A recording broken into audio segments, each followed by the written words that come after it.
এই ওপৰত যে ফটোখন আপোনালোকে দেখি আছে সেই ছোৱালীজনীক ধৰ্ষণ কৰি হত্যা কৰা হ'ল। তাই আচলতে ভুল কি আছিলে আপোনালোকে গম পায়নে?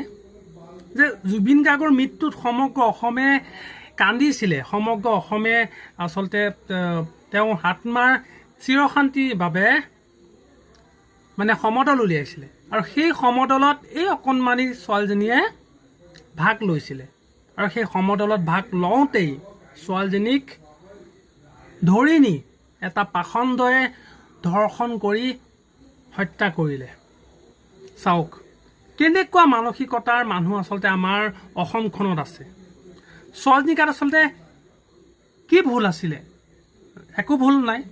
সৰুৰ পৰা একেবাৰে মানে বুঢ়ালৈকে জুবিন গাৰ্গক ভাল পোৱা মানুহৰ স্বভাৱ নাই আৰু তাইও চাগে মানে জুবিন গাৰ্গক বহুত বেছি ভাল পাইছিলে আৰু বহুত বেছি ভাল পোৱাটোৱেই তাইৰ বাবে কাল হ'ল।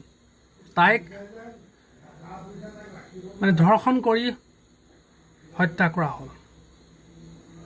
কি ক'ম, অসমৰ যদি মানুহৰ মানসিকতা সলনি নহয় তেন্তে অসমখন কিন্তু এদিন শেষ হৈ যাব।